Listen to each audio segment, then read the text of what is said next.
Hope you're doing good. Micah back with another video. Back here to talk about Samsung issuing out an apology to virtually everybody, their consumers and customers, their business partners, the whole nine. They issued out a very interesting apology when falling short about $1 billion of their financial expectations. And a lot of it has to do with, of course, their technical innovations as of recently, and really the lack of innovation, as some would say.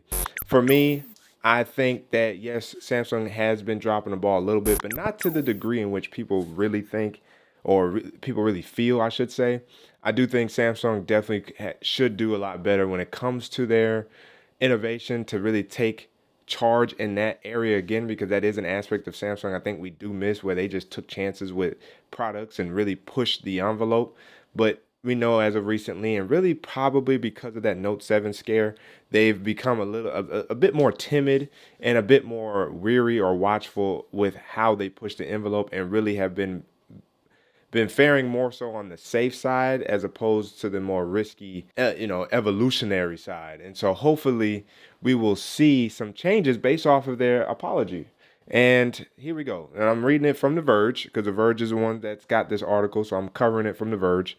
But, even The Verge was like, they issued a rare apology after it expected to post 6.78 billion, but they fell $900 million short. So basically about $1 billion. And this is what Samsung says. They says, "We have caused concerns about our fundamental technological competitiveness and the future of the company due to our performance falling short of the market's expectations." And this is from the vice chairman, Jun Yong Hyun. Correct me if I didn't get it right in the comment section. "Many people are talking about Samsung's crisis. We who are leading the business are responsible for all of this." So it's also good to see Samsung take responsibility and accountability in that way for their lack of innovation. And it really shows in the most recent products. Case in point, July's Samsung Unpacked event, when we got to see the if I could get it in my hands correctly, the Samsung Galaxy Buds 3 Pro and the Galaxy Watch Ultra, along with the Galaxy Z Fold 6 and Flip 6. But more importantly, we're talking about the Galaxy Watch Ultra and the Buds 3 Pro. And the reason why they know that there's a lot of concern is because a lot of people do feel like they took a lot of cues from Apple with their products.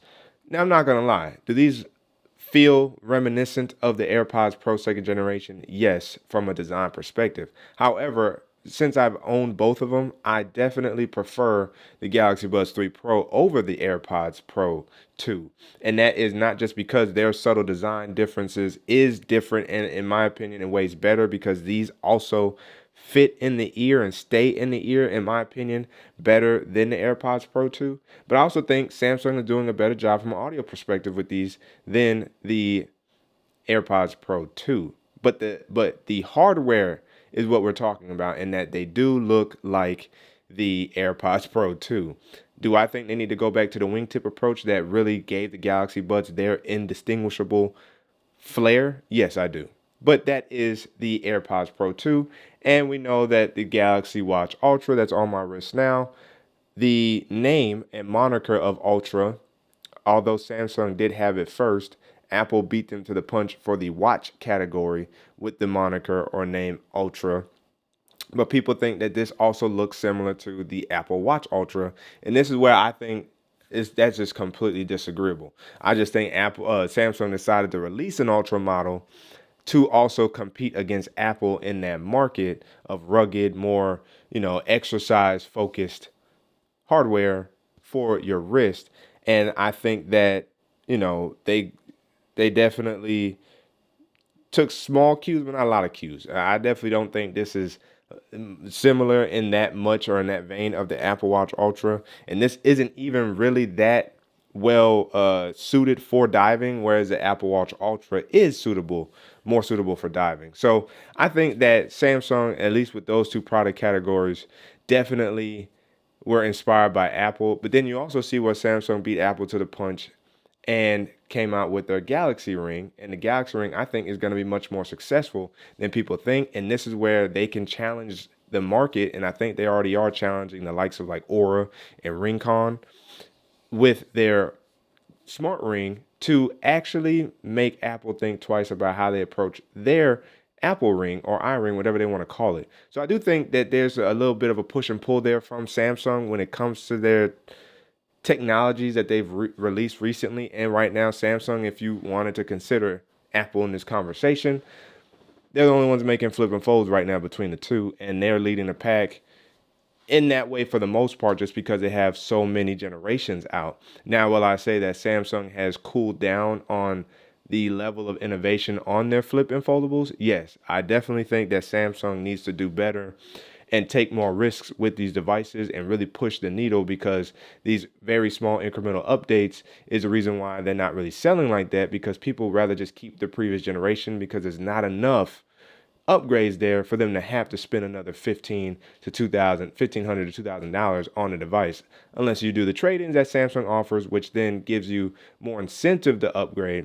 But again, people rather just keep their current device because there's not enough here to change. And that's where you get this apology from Samsung.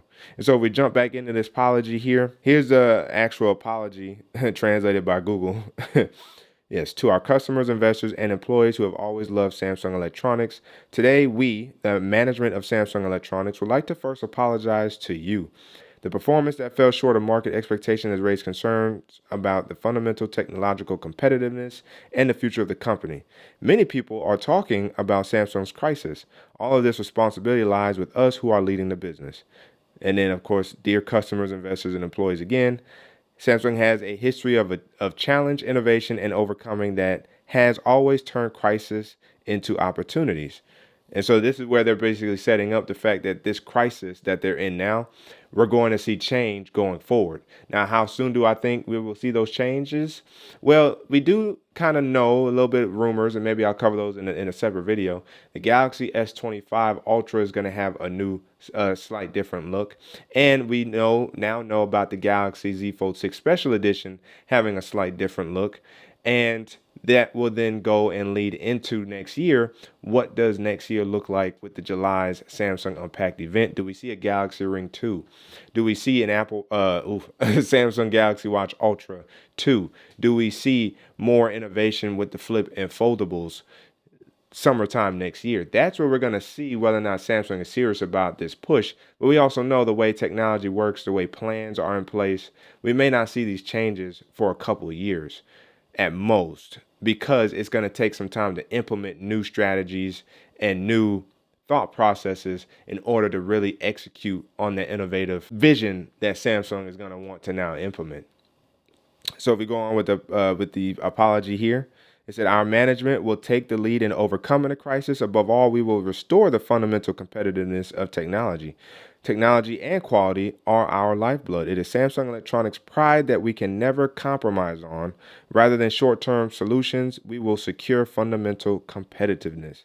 So again, they are going to definitely take a swing at changing how they approach their devices, which means the Galaxy S line should see more innovative change. The Galaxy Z line should see more of a change.